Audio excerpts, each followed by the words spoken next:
Olá, muito bem-vindos à nossa primeira live de aquecimento, né, da Semana da Seletividade Alimentar.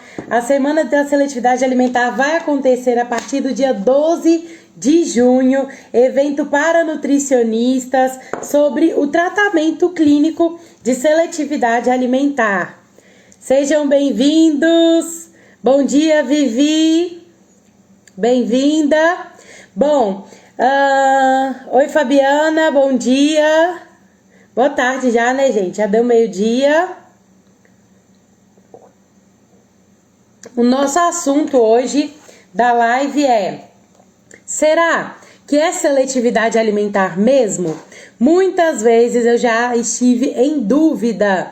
E aí, será que é seletividade alimentar mesmo? Qual que é, né, a situação aí do meu paciente? Muitas vezes a família chega no consultório com essa demanda: meu filho é seletivo, e por muito tempo, né, eu tive muita dificuldade nisso, em determinar quando realmente é um quadro de seletividade alimentar, principalmente pensando aí em um diagnóstico clínico, né? Porque nós sabemos que o transtorno alimentar restritivo evitativo, ele é um diagnóstico médico, né? E por isso nós precisamos aí ficar atentos se é realmente um quadro de seletividade alimentar ou se é uma interpretação aí equivocada da família, ou se a criança está passando ali por uma fase gripadinha e aí por isso é que não está comendo bem, tá? Então hoje nós vamos conversar aqui sobre esse fator diagnóstico, né? Como é realizado aí esse diagnóstico da criança com seletividade alimentar. Gostaria de convidar vocês a enviar essa live para uma amiga Nutri. Envie este conteúdo, né, para você que está assistindo aí depois da gravação dessa live. Envie essas informações, porque eu tenho certeza que são informações importantes aí para o nutricionista, principalmente o nutricionista materno-infantil, né? Já conversei bastante sobre isso aqui nas redes sociais, sobre a importância de determinar um nicho de atendimento de um público, né, específico dentro aí da nutrição. Dentro da nutrição materno-infantil, nós conseguimos ter um vasto caminho, né? Um vasto percurso, conseguimos atender públicos diferentes. Eu tenho amigas que hoje atendem somente casais que se preparam para engravidar, por exemplo. Eu tenho colegas de profissão que só atendem gestante. Então hoje nós temos como escolher mesmo, né? Por onde a gente vai estudar e por onde a gente vai trabalhar, ok? Então, esse é o nosso assunto de hoje. Será que é seletividade alimentar mesmo? Eu queria saber quem está aqui comigo, tanto na transmissão aí do YouTube quanto aqui no Instagram. Quais são as dificuldades de vocês? Vocês são nutricionistas? Qual é, assim, a maior dificuldade que você vê quando a família chega no seu consultório? Nutri, eu vim aqui porque o fulaninho não quer comer. E aí, você sente tranquilidade, segurança em fazer esse diagnóstico? Boa tarde, Bia, bem-vinda! Você sente segurança nisso? Você tem essa dúvida? Lá atrás eu tinha muito essa dúvida, né? Quando é seletividade alimentar e quando não é? Quando eu vou pensar em um diagnóstico de TARI, né, transtorno alimentar restritivo evitativo, e quando eu vou pensar que eu preciso de fazer mudanças aí, talvez na rotina dessa família, mudanças de hábitos mesmo nessa casa, né, que vão trazer benefícios aí na alimentação da criança. Então nós temos várias estratégias que podem ser usadas nesse sentido, né? Determinar se é seletividade alimentar ou se não é uma grande dificuldade dos nutricionistas, e eu gostaria de compartilhar um pouquinho com vocês como que é na minha prática, tá? Bom, lá atrás, quando eu comecei a estudar sobre nutrição, eu posso falar até que na faculdade ainda, a minha turma foi a primeira turma da faculdade a começar os atendimentos em uma clínica escola. Então, na minha faculdade, eles montaram a clínica escola, que é uma clínica de atendimento, né? De atendimento nutricional para alunos. Então, era uma clínica de atendimento gratuito à população. No início, estava vinculada com o posto de saúde, né, aqui da minha cidade, e os profissionais encaminhavam pacientes que seriam atendidos, então, de forma gratuita na clínica escola da minha faculdade. E aí, eu lembro que assim que a gente iniciou os atendimentos, sempre que chegava uma criança no consultório nosso, as meninas já fugiam, elas não gostavam, né? Parte das meninas não gostavam de atender, de trabalhar com crianças, não sabiam, né, lidar com crianças. E eu, sem ter entendimento nenhum, conhecimento nenhum ainda, né, comecei ali a minha experiência com o público materno-infantil e era muito legal. A gente preparou jogos para usar no consultório, nós criamos muita coisa, né? E realmente, o atendimento clínico nutricional para crianças precisa ser diferente.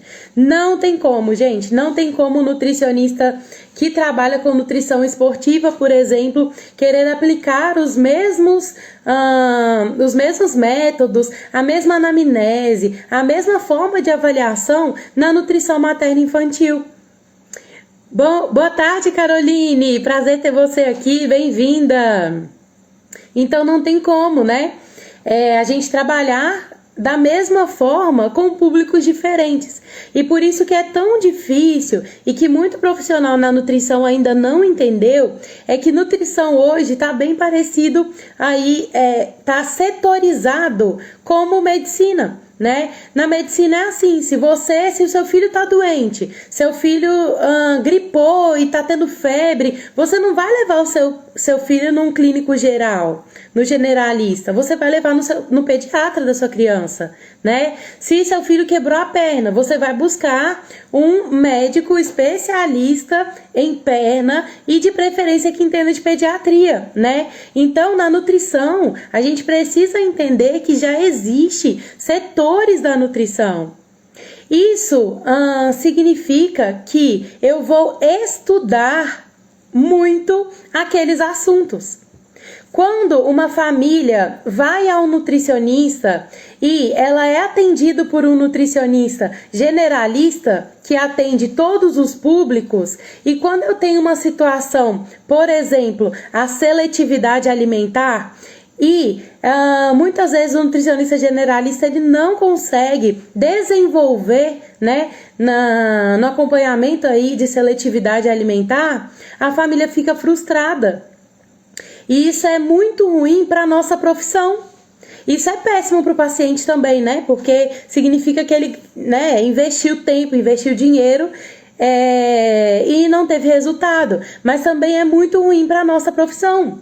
É a nutrição que vai ficando desvalorizada. Por quê? Porque parece que a nutrição não dá resultado. E na verdade não é assim, né? Nutricionista materno-infantil já reduz o público, né? Já reduz ali os assuntos que a gente vai estudar e por isso que fica mais específico. O atendimento ele fica muito mais específico. E nós, como profissionais, se eu sou nutricionista materno-infantil, eu vou estudar sobre isso, sobre nutrição materno-infantil. Então eu também restringo os meus estudos para atender a este público. Certo? Então isso é importante de ficar entendido. E o que isso tem a ver com o tema, né, com o assunto da nossa live de hoje? Será que é seletividade alimentar mesmo? Na faculdade, nós não aprendemos a avaliar a criança seletiva, tá?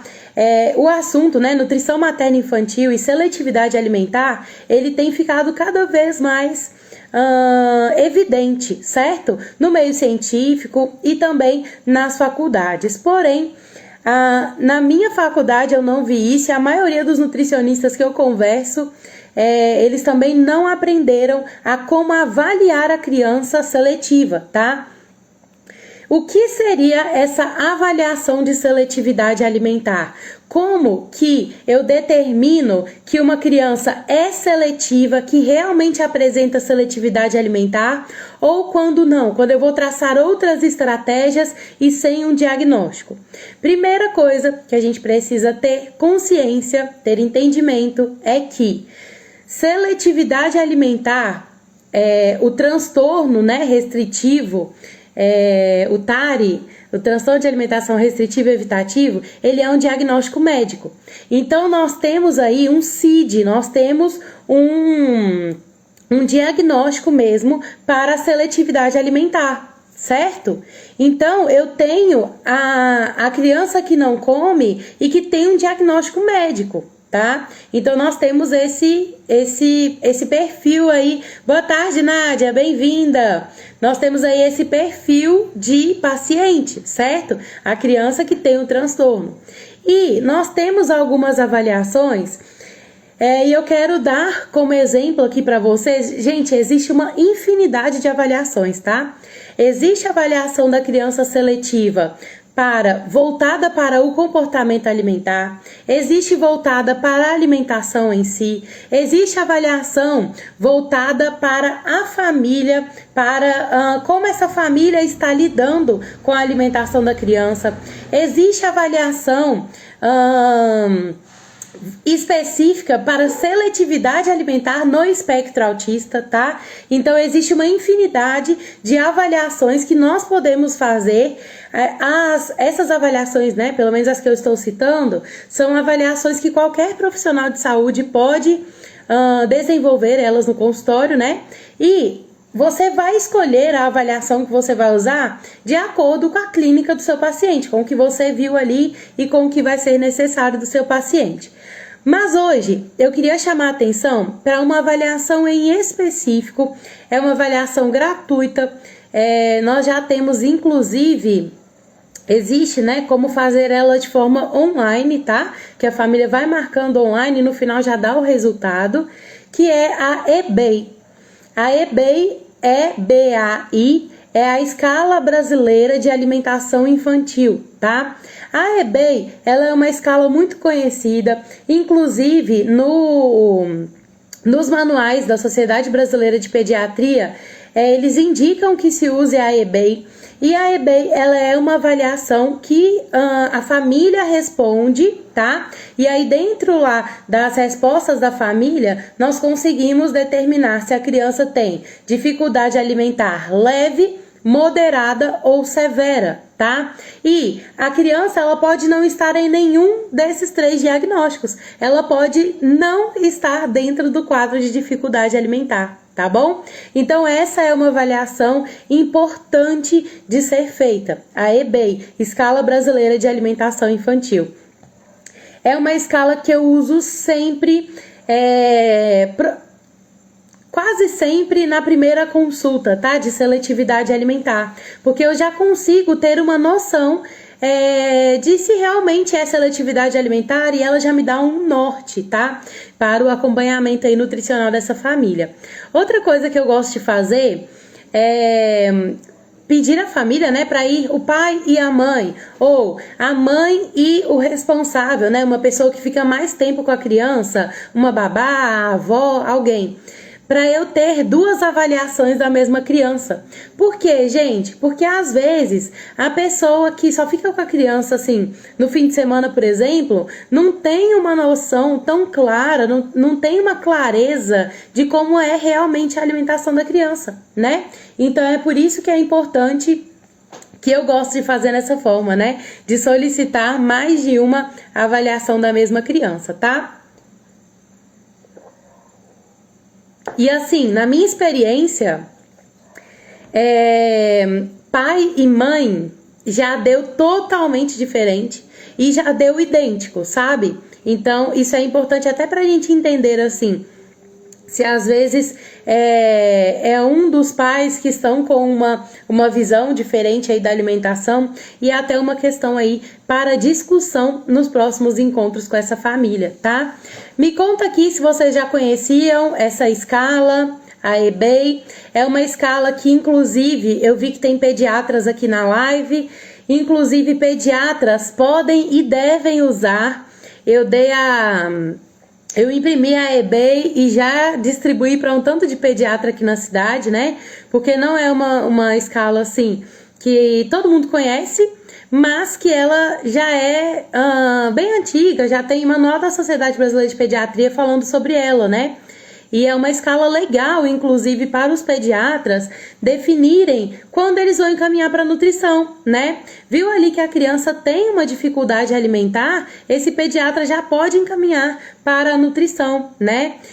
Pensando aí, por exemplo, dentro do espectro autista, né? Nós sabemos que a criança dentro do espectro, ela já é acompanhada por terapeuta ocupacional, fonoaudiólogo, psicólogo, né? E nem sempre o nutricionista está dentro dessa equipe multidisciplinar. E o nutricionista é o profissional adequado para fazer avaliações relacionadas à alimentação da criança.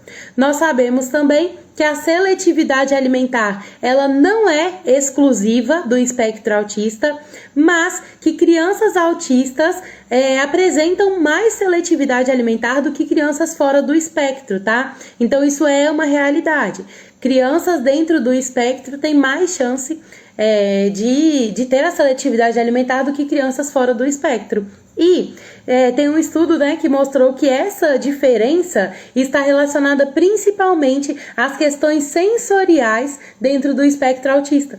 Por isso que é importantíssimo trabalharmos em uma equipe multidisciplinar. Então, o pediatra, ele vai fazer ali as avaliações referentes a questões orgânicas que podem levar à seletividade alimentar. Uma das causas da seletividade alimentar é de origem orgânica. O que é isso? Alergia, intolerância alimentar, esofagite eosinofílica, né? Então, são avaliações importantes para o pediatra pensar. Será que existe uma possibilidade, né, desse meu paciente estar dentro do quadro de seletividade alimentar por algum motivo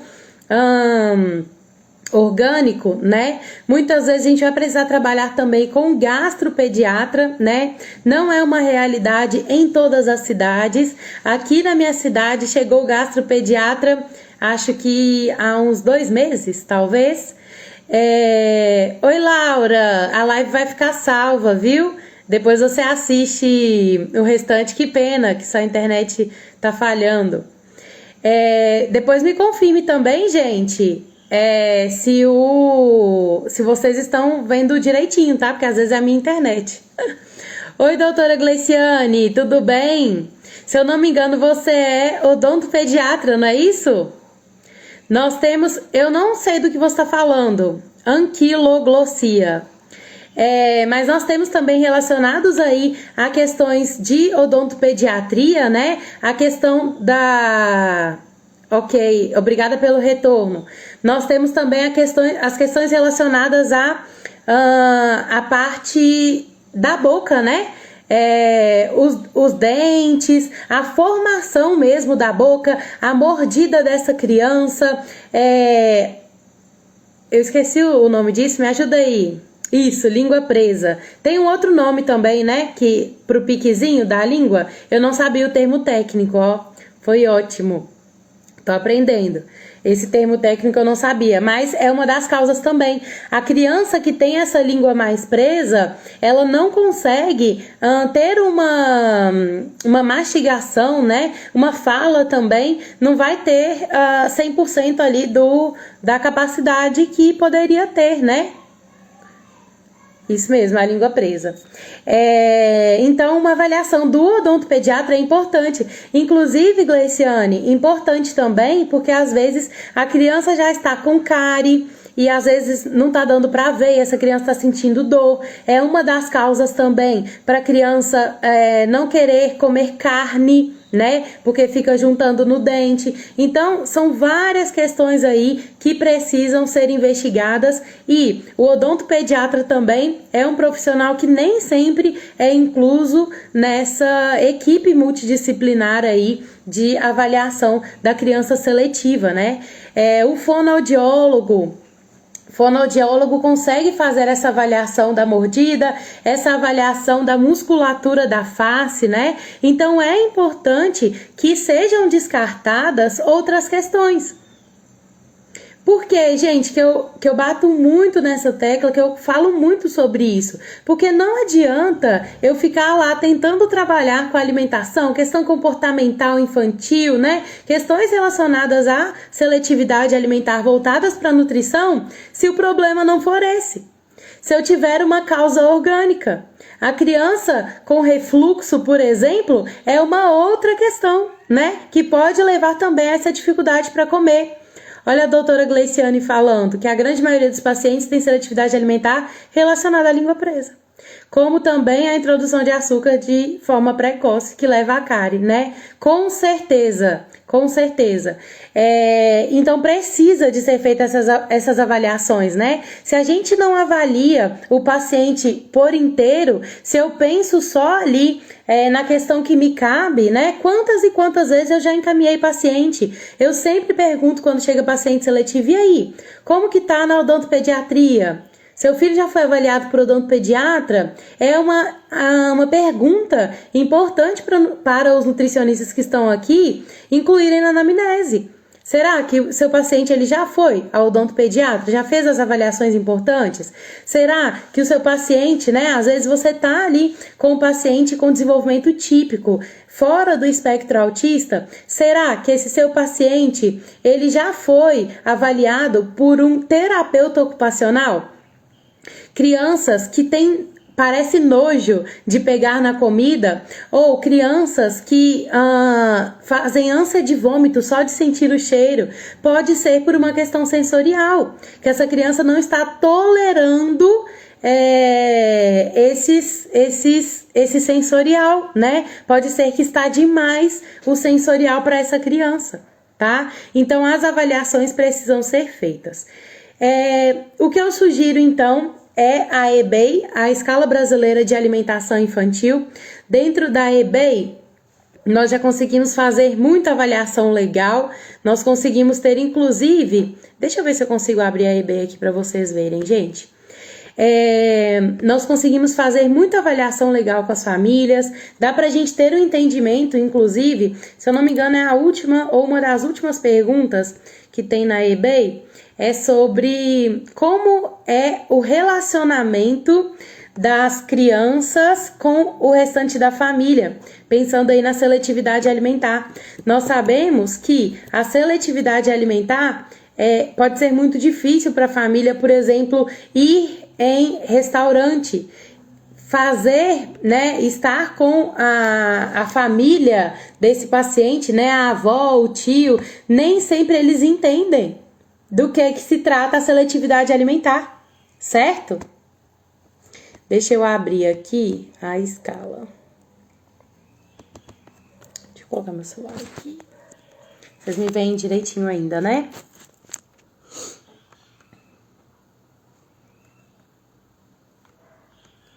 É a EBEI, Escala Brasileira de Alimentação Infantil. Brasileira de Alimentação Infantil. É muito simples, é só uma folha, a EBEI. A outra folha é uma folha de avaliação nossa, tá? Ixi. E é uma escala que eu tô gostando muito de usar ela, porque ela é simples também para a família responder.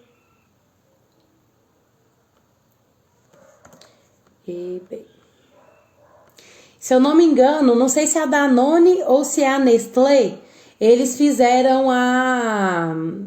dentro do site deles, tem como responder a EBEI na internet, e o resultado já sai na hora também. Vixe, gente, eu não tô conseguindo pegar aqui.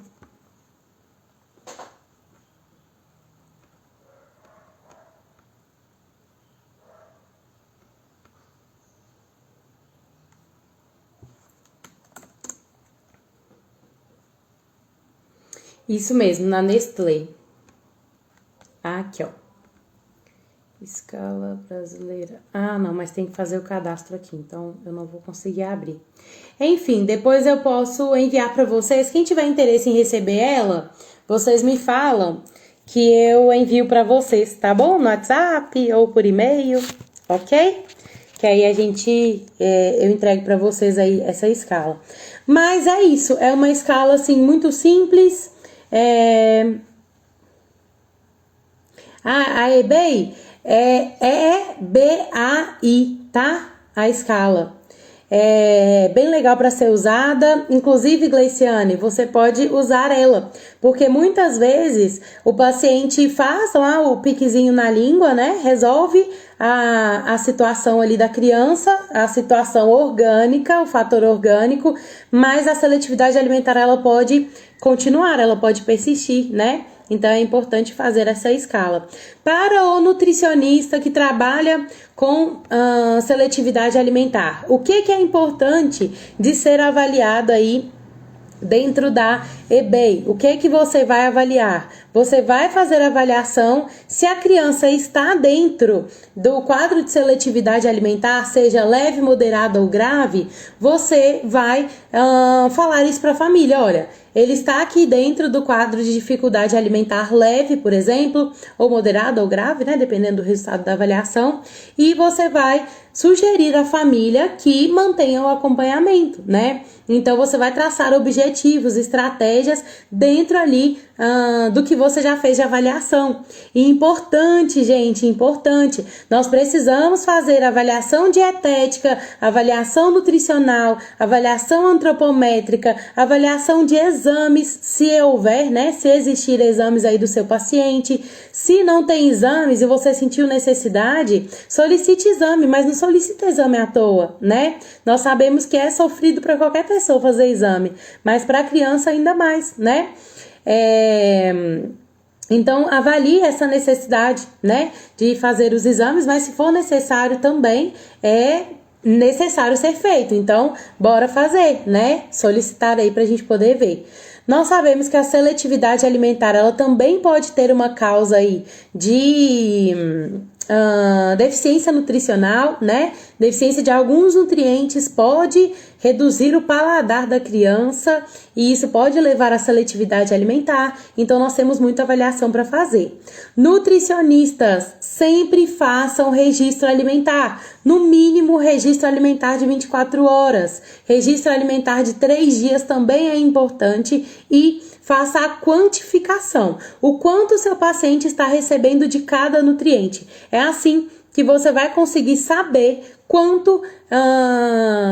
nutriente-alvo ali para aumentar na dieta do seu paciente, ou muitas vezes no próprio registro alimentar é possível a gente saber qual nutriente vai precisar ser suplementado, sem necessariamente fazer a coleta de exames bioquímicos, ok? Então, a avaliação bem feita do nutricionista é capaz de determinar se é seletividade alimentar ou se não é, porque pode ser uma interpretação errada da família. Às vezes, né, é uma ideia assim, porque o primo come muito mais, porque na escola o fulaninho come pouco, né? Mas o que é comer pouco? Nós, nutricionistas, conseguimos avaliar se em calorias está suficiente a alimentação da criança. Nós conseguimos determinar se nutricionalmente, em nutrientes, está suficiente a alimentação dessa criança. Então, são avaliações importantes para serem feitas, ok? Quero saber se vocês têm alguma dúvida sobre esse processo de avaliação, como vocês fazem, se vocês quiserem falar alguma coisa. Essa é a forma que eu faço a avaliação de seletividade alimentar, né? E eu gostaria de convidar vocês para participar comigo da Semana da Seletividade Alimentar. É um evento pensado para nutricionistas que já trabalham com seletividade alimentar ou que desejam conhecer mais, né, sobre a seletividade alimentar, tá? É um evento online e gratuito. O link para as inscrições está na minha bio do Instagram, tá? Então eu espero vocês na semana da seletividade alimentar, que vai começar no dia 12 de junho, tá? E de hoje até dia 12 de junho, nós teremos várias lives, então acompanhem aqui também no Instagram e no YouTube, tá bom? Então nós teremos aí diversos assuntos até o dia 12, que vai começar a semana da seletividade alimentar, ok? A Thaís falou que sempre pede também uma foto do pratinho e percebe que os pais querem que os pequenos comam um prato enorme, muitas vezes um prato de adulto. Sim, Thaís, essa também é uma coisa que a gente pode fazer, né? Solicitar a foto do prato da criança. E, mais ainda, solicitar a foto do prato quando a família serve e depois do quanto a criança comeu, né? Nós sabemos que existe uma qualidade, uma variedade ideal de qualidade que essa criança precisa consumir. Se a família, por exemplo, coloca muito arroz, feijão, carne e bastante salada, a criança ela vai comer primeiro e vai comer mais o que ela mais gosta. Encher o prato da criança não é adequado, não é legal. E aí a criança vai comer o arroz, o feijão e a carne, por exemplo, que às vezes é o que ela mais gosta, e vai deixar a salada, porque quando ela chegar na salada, ela já vai estar mais do que suficiente, né? Mais do que satisfeita, quero dizer, né? Então, também é uma avaliação importante. E Thaís, nós como nutricionistas podemos fazer uma avaliação, eu digo assim, maior ainda disso, tá? Nem sempre a família entende somente com essa explicação, né? Como que eu gosto de fazer? Eu gosto de mostrar, eu mostro dentro do software, dentro do meu sistema, olha, o seu filho comeu isso, isso, isso, essa e essa quantidade, ok? A família vai relatando, né, o que a criança comeu e a quantidade. E aí eu mostro para a família o resultado disso. Olha aqui, então com isso que você relatou, a criança, ela se atingiu, né? Às vezes, a maioria das vezes atinge, né, a necessidade energética. Então, a criança consumiu 100% do que ela precisava em calorias. Então, gente, são avaliações importantes para a gente fazer, tá? Quantas e quantas vezes foi só reduzir a quantidade de leite que a seletividade alimentar foi embora, né? Então, gente, seletividade alimentar, o transtorno alimentar restritivo e evitativo é um diagnóstico médico, é um diagnóstico que tem CID, tá? Mas essas questões assim, a criança ruim para comer, a criança que come pouco, a família que acha que a criança come menos do que deveria comer, acontece demais no consultório da gente. E saber lidar com essa seletividade alimentar também é muito importante. Sabe por quê? Não é porque você viu lá que a criança está consumindo tudo que ela precisa em nutrientes, tudo que ela precisa em calorias, que tá tudo certo. Que eu não vou precisar fazer intervenção nenhuma. Muitas vezes os pais precisam de orientação, né? Então tem muita coisa aí que a gente pode fazer para ajudar essas famílias. A família da criança que não come é uma família muito insegura, né? Que cheia de medos, é uma família que morre de medo da criança ter alguma deficiência de nutriente, de não crescer o quanto deveria, de não ter um bom ganho de peso, de estar menor do que as outras crianças na escola, né? É uma família cheia de dúvidas, cheia de interrogação. E não é porque lá na eBay, por exemplo, não está escrito que a criança tem a dificuldade alimentar, que a gente não vai precisar seguir com acompanhamento com essa família, tá? Então, primeira coisa, determine, será que é o transtorno alimentar restritivo e evitativo? Ou será que a causa é outra? Será que a causa é orgânica? Opa, voltei, né? Qual é a causa, né, dessa seletividade alimentar? Tá bom? Então lembrem-se sempre disso. Amanhã teremos live novamente, meio-dia, tá? Em breve eu vou colocar aí pra vocês o tema da nossa live de amanhã e eu espero vocês comigo, tá? Essas lives são lives de aquecimento, são lives mais curtinhas, mas a semana da seletividade alimentar está chegando. Começa dia 12 de junho. Eu espero vocês, façam as inscrições. O link está na minha bio. Beijo!